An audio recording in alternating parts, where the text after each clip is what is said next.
So when I when I met my boyfriend, I was not feeling good about myself. I wasn't like 100% better, you know? And so I met him on Bumble, and right before I had met him, I told my sister I was about to give up. I said, I don't think this online dating thing is for me, you know. She's like, "Are you paying for an app?" And I'm like, "Yeah." She goes, "You better get your money's worth, girl." So I did. And I just stumbled upon him one day and yeah, swiped right and we met like a week later and we met today actually. Today, 4 years ago. Yeah. Tonight, we're not celebrating, we're gonna celebrate on the weekend. So yeah, we met and it was just like, I don't know, something about his voice it was like familiar to me. And it was also, it was on the day that we met was on October 24th of 2020. And that same day is the day that my mom had passed away. So you know, in 2007. So it had been quite a few years, but it was just sort of, I don't know, like I felt like it was like really special. And we were talking for a long time, like we really hit it off. He he just had so many things about him that reminded me of like home, like cozy, like I don't know. I felt comfy with him. And so yeah, we started talking every day and this was after I had left the witnesses. So I left the witnesses in that summer, the summer of 2019. So I didn't meet him until like a year later, almost a year later, you know? Yeah. It like so much happened. Like 1 year was this and 1 year that, and then I left and then I met him and then we were dating for 9 months. And then we decided to move in together. We had this amazing idea that we were going to buy a house together. And I was I wasn't too sure about this, but anyway, we ended up moving in together. We ended up not buying a house. And I ended up actually, this is the kind of the crazy thing that happened.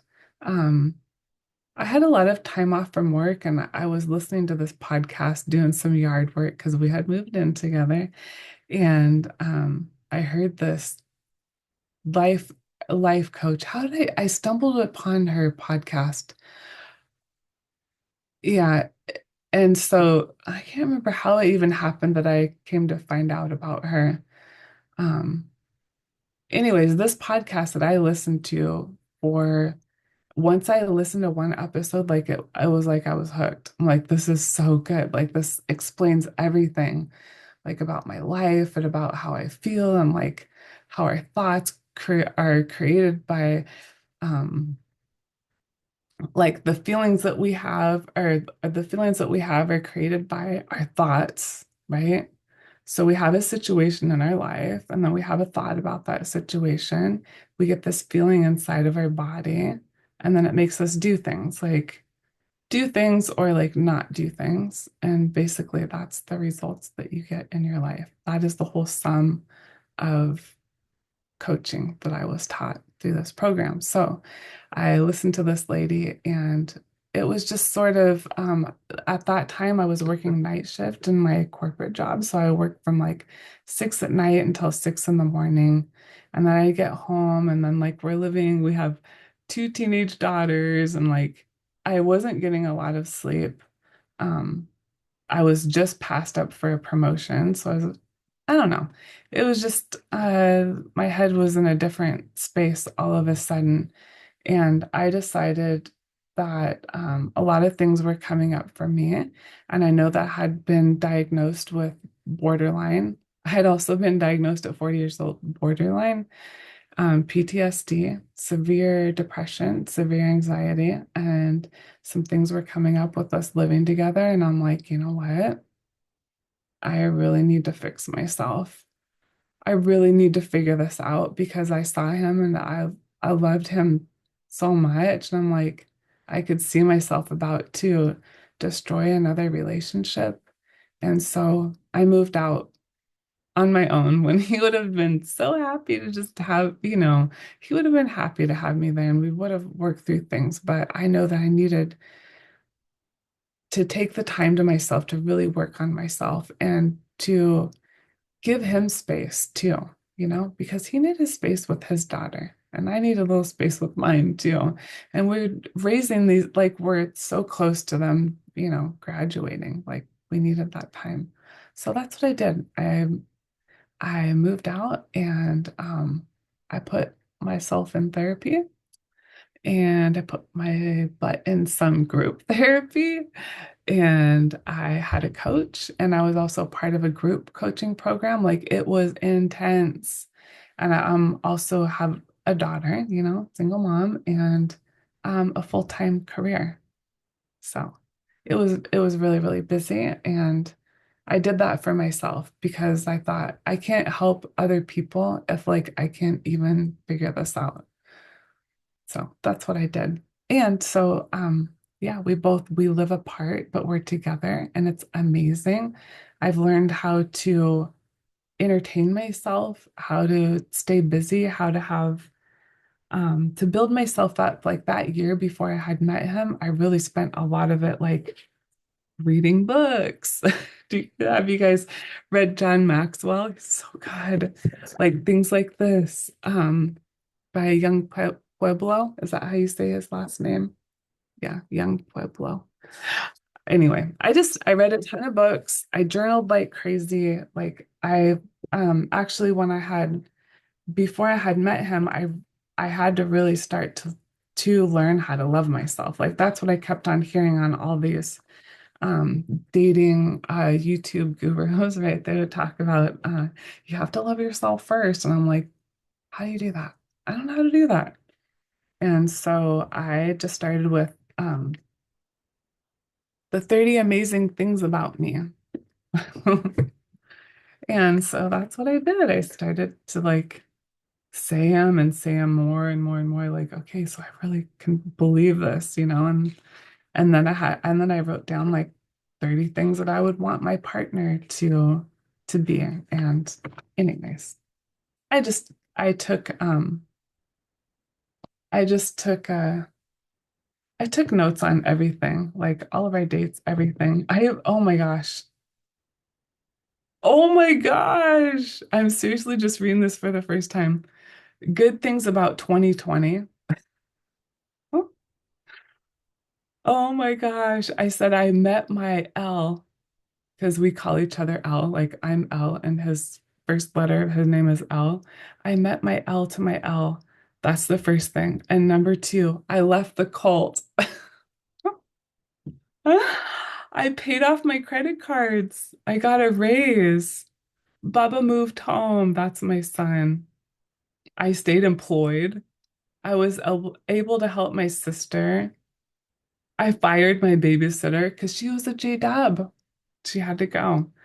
I adopted two cats. I started running. I went camping. I celebrated Christmas. Oh my gosh. I reconnected with my ex-husband and his wife. They've been, when I wasn't a witness, then we were closer. And when I was a witness, they weren't my friends. Oh, I said, and number 15, I started to love myself more. Oh, and I sold a ton of stuff on Poshmark because all my like dresses and dress shoes and handbags and like all of that stuff. Oh, and no school. That was a good thing about 2020. Oh my gosh, this is so funny. Vita started dancing and TikTok. That's my teenage daughter. She'd be so embarrassed. I got rid of unhealthy friendships. I fell in love. And number 21, I wrote all about it. Girl, I did. Girl, I did. I wrote everything. So this is that was my dating story. And it's not always easy, but like it's totally awesome.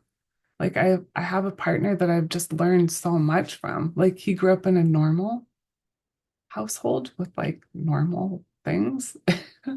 So I've learned a lot from him. It's been a lot of fun and I really adore him.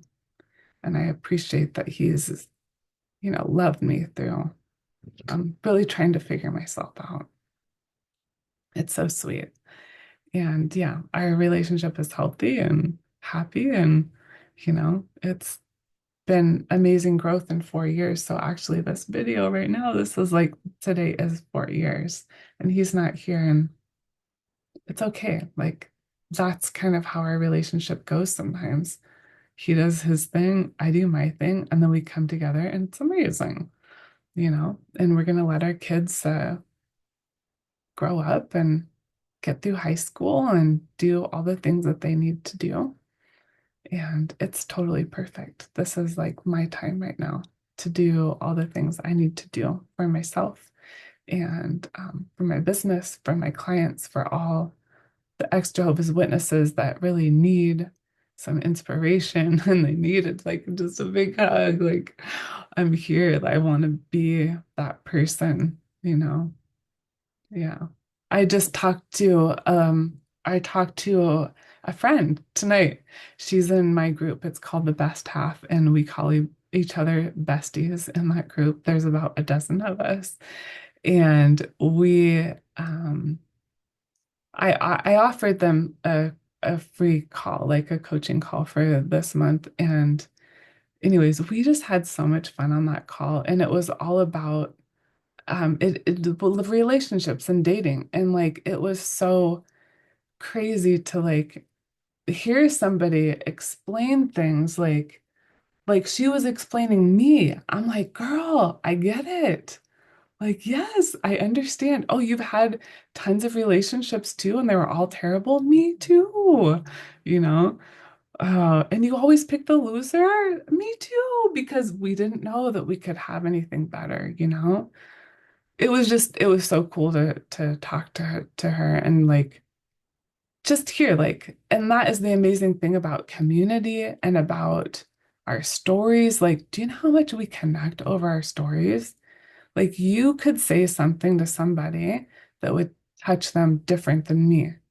It like, but if you don't say anything, nobody would ever know. So, so with that, yeah, thanks for being here. All right. Goodbye, everyone.